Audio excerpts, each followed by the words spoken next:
Subscribe करिए हमारे channel target UP TET CTET को और बेल आइकन को दबाइए।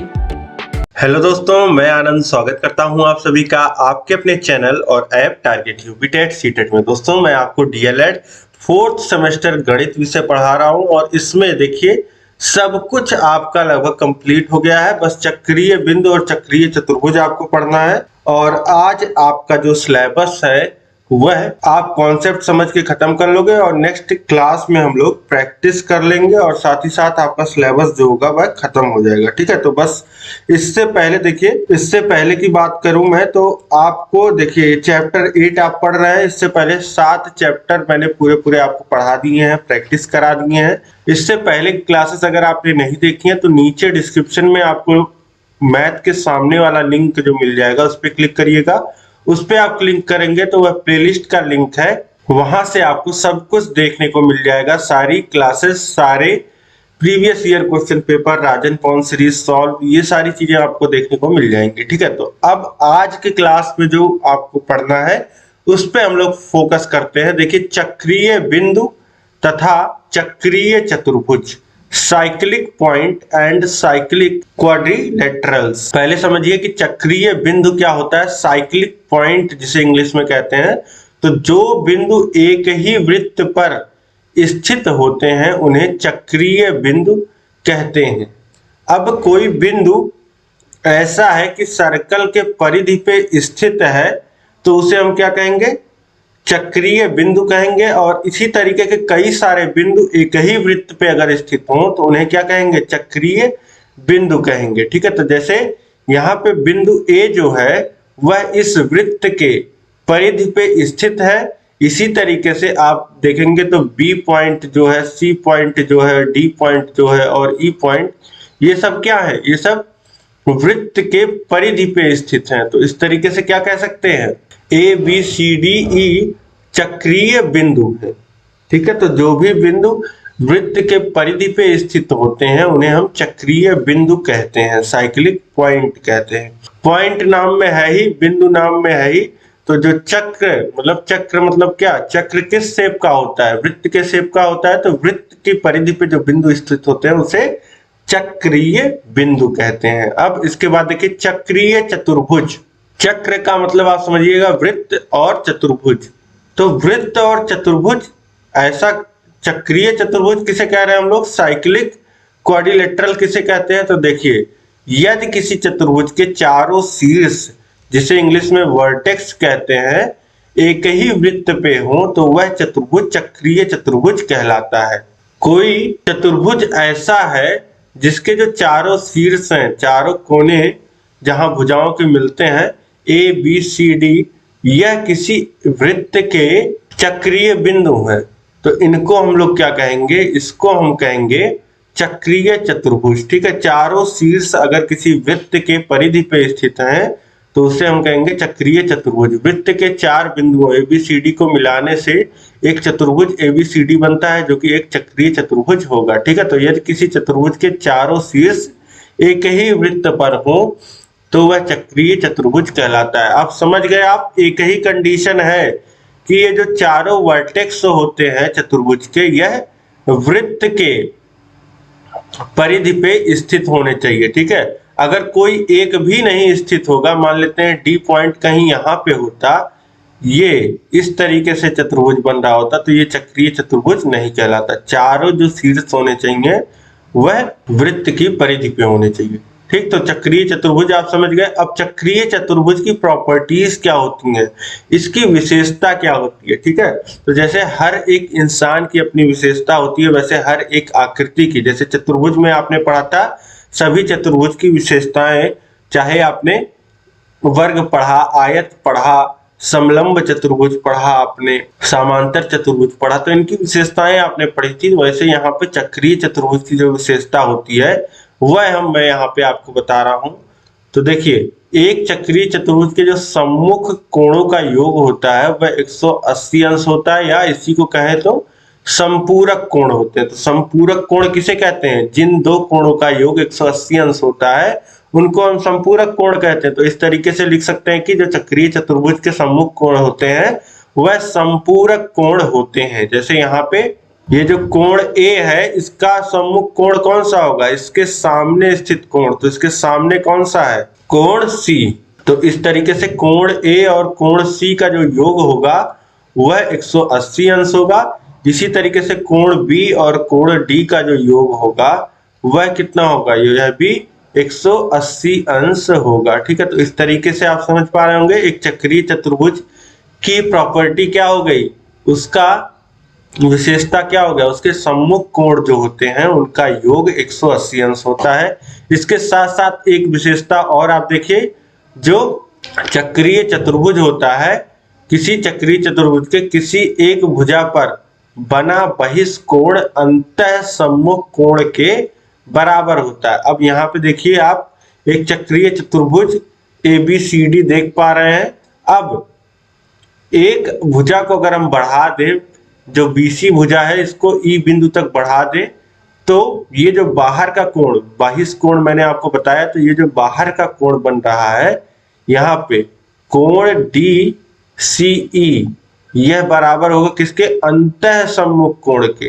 तो अंतः कोण ये हुआ, अब इस अंतः कोण के सम्मुख वाला कोण यानी कि यह, तो कोण BAD इस कोण के बराबर होगा, यानी कि अल्फा बीटा, अल्फा और बीटा आपस में बराबर होंगे, यानी कि बहिष्कोण DCE बराबर होगा अंतः कोण BAD के, अल्फा बराबर बीटा। ठीक है, तो दो यही मुख्य प्रॉपर्टी हैं जिन पे चक्रीय चतुर्भुज के प्रश्न बनते हैं। ठीक है, तो ये दो प्रॉपर्टी अगर आप याद रखोगे चक्रीय चतुर्भुज के विषय में, तो आप आसानी से इस पे आधारित प्रश्नों को कर पाओगे। ठीक है, तो अब हम लोग देखेंगे इन पे आधारित प्रश्नों। तो देखिए यहाँ पे प्रश्न है, पार्श्व चित्र में ABCD एक चक्रीय चतुर्भुज है, यदि कोण A 92 अंश तथा कोण D 98 अंश, तो कोण B और कोण C ज्ञात कीजिए। अब देखिए यहाँ पे चक्रीय चतुर्भुज में कोण A का मान दिया गया है 92 अंश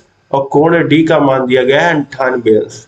तो B और C यह दोनों कोण हमसे पूछ रहा है, तो अभी जो हमने प्रॉपर्टी पढ़ा है वही हम यहाँ पे लगाएंगे। चक्रीय चतुर्भुज में सम्मुख कोणों का योग 180 अंश होता है, तो यहाँ से लिख सकते हैं सम्मुख कोण A और कोण C का योग 180 अंश के बराबर होगा। तो इसको इस तरीके से समीकरण के रूप में लिख देंगे, कोण A धन कोण C बराबर 180 अंश, और कोण A की जगह कितना लिख देंगे, 92 अंश।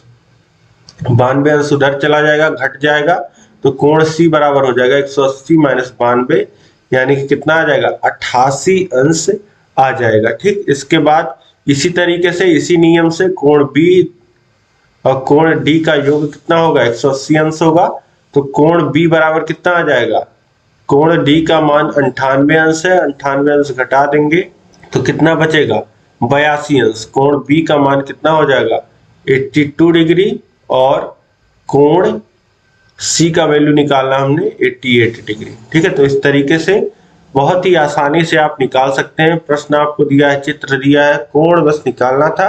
अब इसके आगे और प्रश्नों को देखते हैं। देखिए इसके बाद प्रश्न है, दिए गए चित्र में ABCD एक चक्रीय चतुर्भुज है जिसका कोण B 95 अंश, तो कोण D का मान ज्ञात कीजिए। यदि कोण A बराबर कोण C है तो कोण A का मान ज्ञात कीजिए। कोण A बराबर कोण C है, यानी कि यह कोण इस कोण के बराबर है। तो अगर इस कोण को x मानेंगे तो यह भी क्या होगा, यह भी x हो जाएगा। तो प्रश्न आप समझिए, दिए गए चित्र में ABCD एक चक्रीय चतुर्भुज है, कोण B, बस एक एंगल का मान दिया गया है 95 अंश कोण B का, और कोण D का मान आपसे पूछ रहा है, और बाकी एक चीज और आपको बताया गया है कि कोण A जो है वह कोण C के बराबर है, बस इतना बताया गया है। ठीक, अब हम लोग कोण A को अगर x मानेंगे तो कोण C भी क्या होगा, x अंश हो जाएगा, क्योंकि दोनों कोण आपस में बराबर है। तो इसको यहीं से बहुत आसानी से आप हल कर सकते हैं, जैसा कि हमको पता है कि सम्मुख कोणों का योग जो होता है वह बराबर होता है।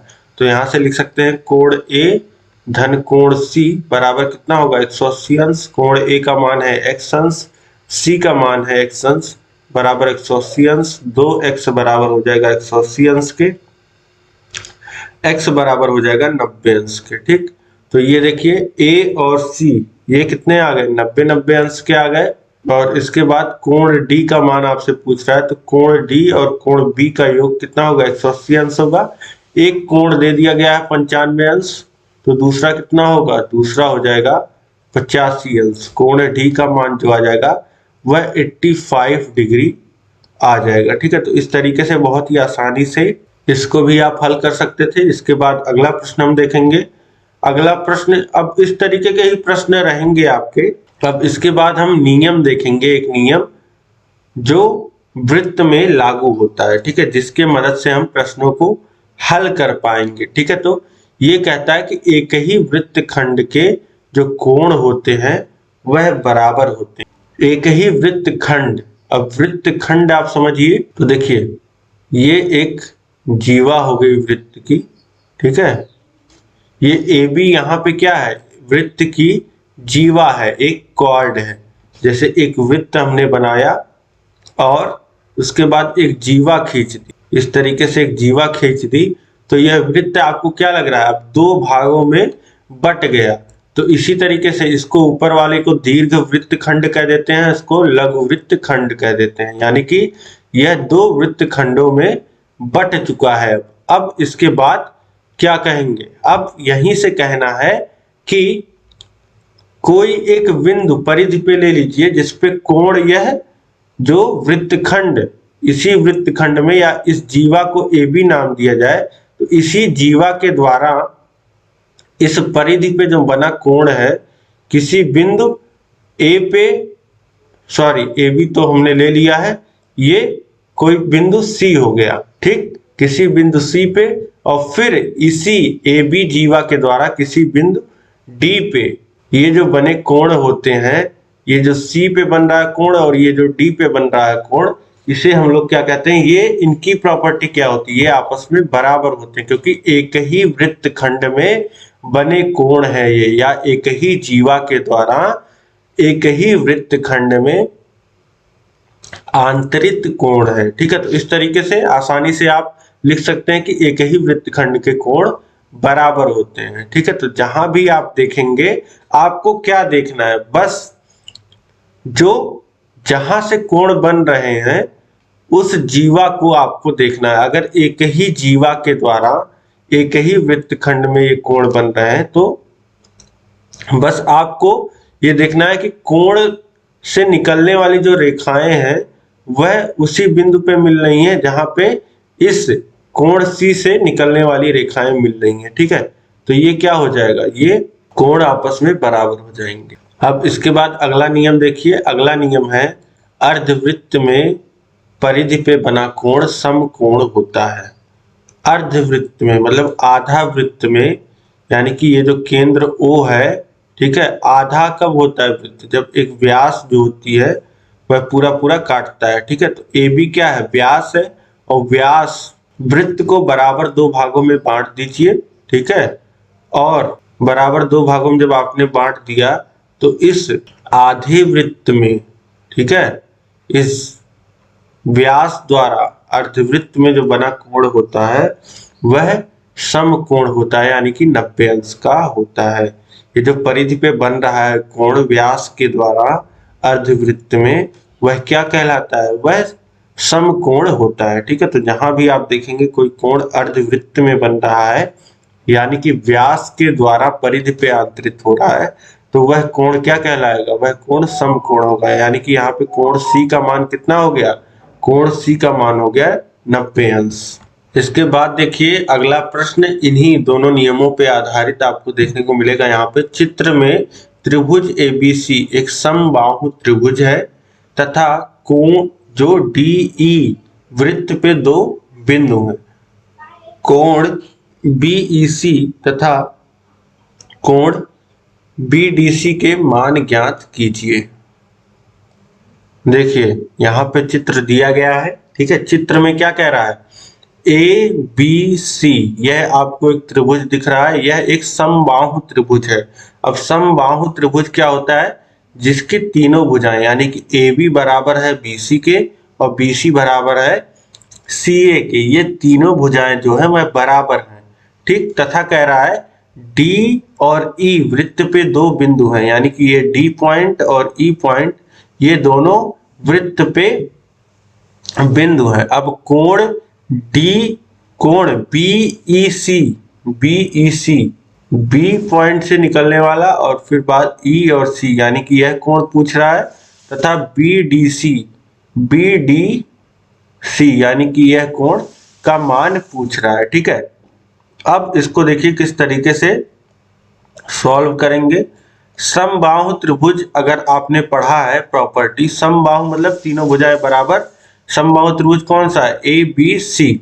तो यहां से सबसे पहले सबसे आसान जो चीज है, समबाहु त्रिभुज में तीनों जो अंतः कोण होते हैं वह 60 अंश के होते हैं। तो कोण ए का मान कितना हो जाएगा, 60 अंश हो जाएगा। इसी तरीके से ये जो कोण ए बी सी है इसका मान कितना हो जाएगा, इसका भी मान 60 अंश हो जाएगा। और इसी तरीके से कोण बी सी ए ये भी क्या हो जाएगा, 60 अंश। ये तीनों कोण 60 अंश हम कैसे दिखा पा रहे हैं, यह त्रिभुज ए बी सी जो है हमारा, यह समबाहु त्रिभुज दिया गया है और समबाहु त्रिभुज में तीनों अंतः कोण 60 अंश के होते हैं, इसलिए तीनों कोण कितने हो गए, 60-60 अंश के हो गए। अब यहां से आप समझ गए तीनों कोण 60-60 अंश के हो गए। अब इसके बाद देखेंगे तो एक जो हमको जीवा दिख रही है BC और इसी के माध्यम से दो कोण आपको दिख रहे हैं परिधि पे, कोण A और कोण D। तो यहां से लिख सकते हैं कोण BAC बराबर हो जाएगा कोण BDC के, जो कि है 60 अंश के बराबर। तो ये भी कोण कितना आ जाएगा, 60 अंश, ये हमको निकालना था। अब ये कैसे लिख सकते हैं हम लोग, ये हम लोग लिख सकते हैं एक ही वृत्तखंड के कोण है। इस नियम से हम लोग लिख देंगे कि यह दोनों कोण आपस में बराबर होंगे क्योंकि यह एक ही वृत्तखंड के कोण है। अब इसके बाद ये 60 अंश हो गया। अब इसके बाद आप देखोगे तो आपको एक चक्रीय चतुर्भुज भी देखने को मिलेगा। वह चक्रीय चतुर्भुज कौन सा है, बी ई सी और डी। ठीक है, तो चक्रीय चतुर्भुज BECD में जो कोण D का सम्मुख कोण है वह कोण E है। तो यहां से लिख सकते हैं कोण BAC बराबर है कोण BEC। देखिए चक्रीय चतुर्भुज आपको दो दिख रहे होंगे, चाहे तो आप ये भी लिख सकते हैं चक्रीय चतुर्भुज ABEC में। ठीक है, तो दोनों ही चक्रीय चतुर्भुज हैं, आप कोई भी चक्रीय चतुर्भुज ले लोगे। अब यहाँ पे जो मैंने पहले सॉल्व कराया हमने ये लिया हुआ है, तो यही ले लेते हैं। तो ये कोण A और कोण E क्या होंगे, सम्मुख कोण होंगे। तो कोण BAC धन कोण BEC बराबर कितना हो जाएगा, 180 अंश, क्योंकि चक्रीय चतुर्भुज के जो सम्मुख कोण होते हैं उनका योग 180 अंश होता है, या संपूरक कोण जिसे कहते हैं। तो इस तरीके से BAC का मान है 60 अंश, 60 अंश रख देंगे, प्लस BEC बराबर 180 अंश, और कोण BEC का मान कितना आ जाएगा, 120 अंश। ठीक है, तो इस तरीके से दो कोण जो हमको निकालने थे वह यहाँ पे आपको वैल्यूज दिख रही है। कोण BEC का मान 120 अंश और BAD का मान 60 अंश। ठीक है, तो आसानी से, देखने में आपको थोड़ा सा कठिन लग सकता है लेकिन आप एक बार समझने की देरी है, आसानी से आप सॉल्व कर लोगे। अब इसके बाद अगला प्रश्न हम देखते हैं। अगला प्रश्न देखिए, चित्र में O वृत्त का केंद्र है, ABCD एक चक्रीय चतुर्भुज है। यदि कोण ADC 140 अंश है तो कोण BAC ज्ञात कीजिए। BAC यानी कि इस कोण का बात कर रहा है, केवल इतना। ठीक है, तो इस तरीके से बोल रहा है कि चित्र में O वृत्त का केंद्र है और ABCD चक्रीय चतुर्भुज है। ठीक है, अब इसके साथ ही क्या बोल रहा है, यहाँ पे एक कोण का मान बस दिया गया है, बाकी हमको खुद से सॉल्व करके इस कोण का मान पूछ रहा है, कोण BAC। ठीक, तो अब इसको देखिए आसानी से आप सॉल्व कर सकते हैं। ये जो आपको AOB दिख रहा है यह क्या है, यह जीवा है, और यहीं से लिख सकते हैं कोण BCA क्या होगा, यह 90 अंश का कोण होगा क्योंकि यह अर्धवृत्त में बना कोण है। ठीक है, तो आप लोग देखिए एक चीज कंफ्यूज मत होइएगा कि ये पूरा कोण 90 अंश का नहीं होगा, ये BCA, ठीक है। आप व्यास को देखिए, अर्धवृत्त कैसे बनता है, व्यास के द्वारा। अब व्यास के एंड पॉइंट क्या है, AB है, और बिंदु C पे कोण बना रहे हैं। तो जो रेखाएं आ रही हैं AC और CB, इनको आप देखिए, इन दोनों के बीच जो कोण बनेगा वह 90 अंश का होगा। समझ गए होंगे आप। तो ये कोण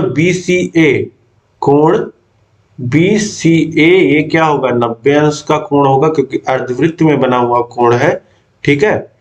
अब इसके बाद देखिए, ये कोण D का जो सम्मुख कोण है, कोण D और धन कोण B, ये कितना होगा, 180 अंश होगा।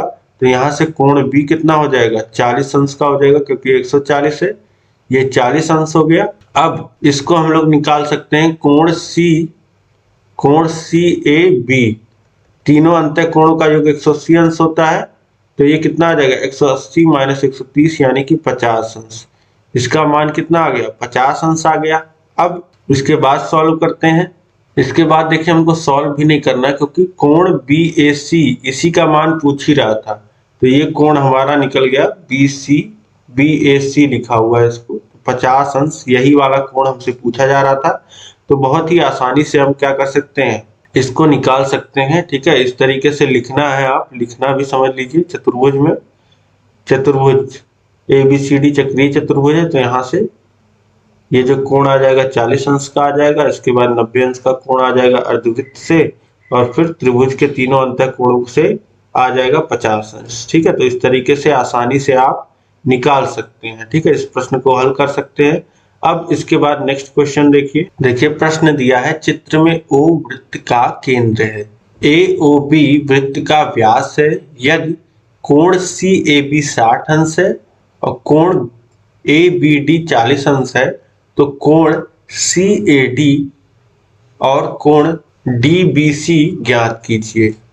अब ध्यान से देखिएगा प्रश्न को, यहाँ पे आपको एक वृत्त नजर आ रहा है, केंद्र O नजर आ रहा है, ठीक। AOB बता दिया गया है कि क्या है, व्यास है, मतलब AB व्यास है, दो भागों में वृत्त को बांट रहा है। अब इसके बाद क्या कह रहा है, कोण CAB इस कोण का मान दिया है 60 अंश, और कोण ABD इस कोण का मान दिया है 40 अंश। तो कोण CAD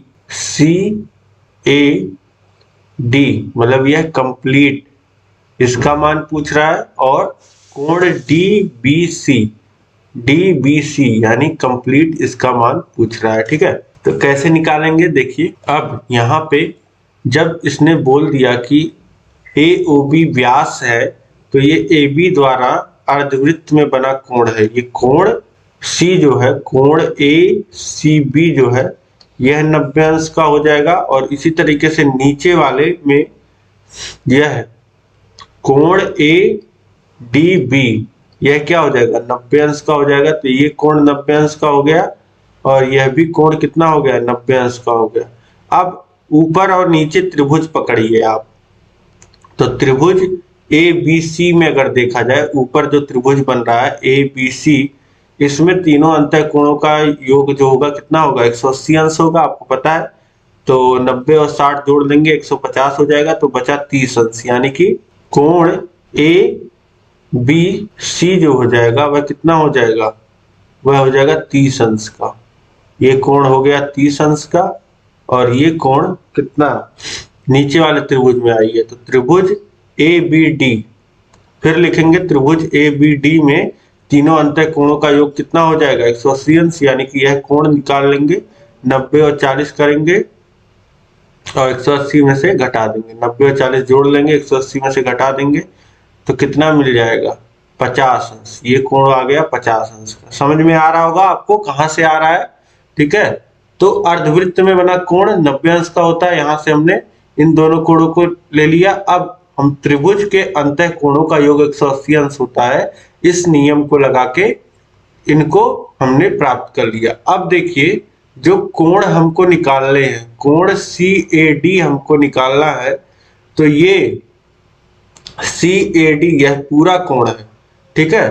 तो पूरे को निकालने के लिए हम देखिए दो पार्ट में जोड़ देंगे, CAB और धन BAD, ठीक है। तो CAB कितना है, CAB 60 अंश दिया था और इसके बाद हमने निकाला कोण BAD 50 अंश, तो टोटल कितना आ जाएगा, टोटल आ जाएगा 110 अंश। कोण CAD कितना हो जाएगा, 110 अंश, और इसी तरीके से इसको दोनों को जोड़ देंगे तो 70 अंश। तो इस तरीके से यहाँ पे सॉल्व करेंगे तो आपको वैल्यूज मिल जाएगा 110 अंश और 70 अंश, ठीक है। तो इस तरीके से आपको लिखना है, बहुत ही तरीके से आपको क्वेश्चन को परीक्षा में हल करना है, यह आपको लघुत्तरी में मिल जाएगा। इस तरीके से कोण CAB अर्धवृत्त में बना कोण है, इस तरीके से आप ले लोगे, ठीक है।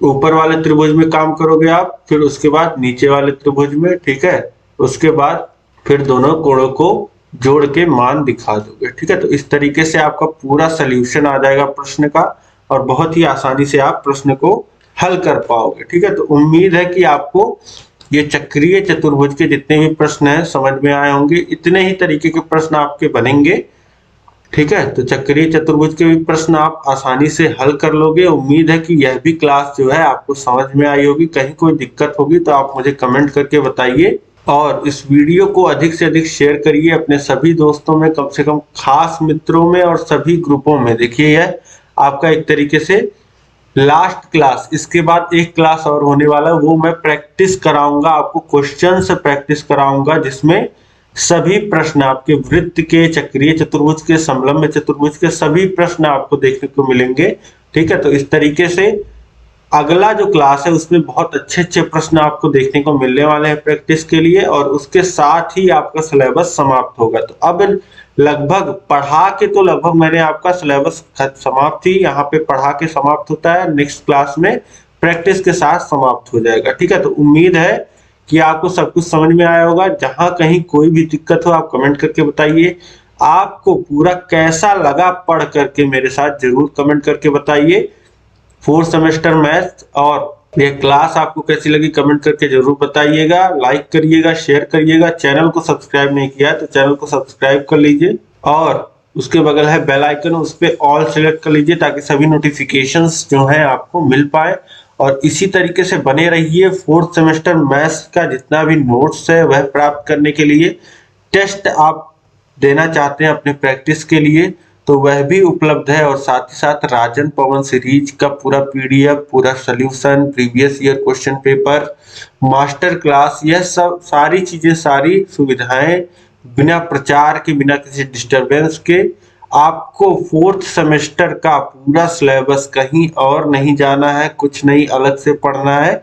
जितना पढ़ना है आपको हमने DLED 4th सेमेस्टर के कोर्स में ऐप में पढ़ा दिया है। ऐप का लिंक आपको नीचे डिस्क्रिप्शन में मिल जाएगा, वहां पे जाइए, ठीक है। एक छोटी सी फीस है नाम मात्र की, उसको आप दीजिए और अच्छे से अपना 4th सेमेस्टर का तैयारी कीजिए, ठीक है। तो इस तरीके से आप बहुत अच्छे से अपनी तैयारी कर सकते हैं और 95+ स्कोर कर सकते हैं अपने परीक्षा में। मिलेंगे हम लोग नेक्स्ट क्लास में, आपकी प्रैक्टिस कराऊंगा मैं। इसी के साथ मिलते हैं नेक्स्ट क्लास में। जय हिंद, जय भारत।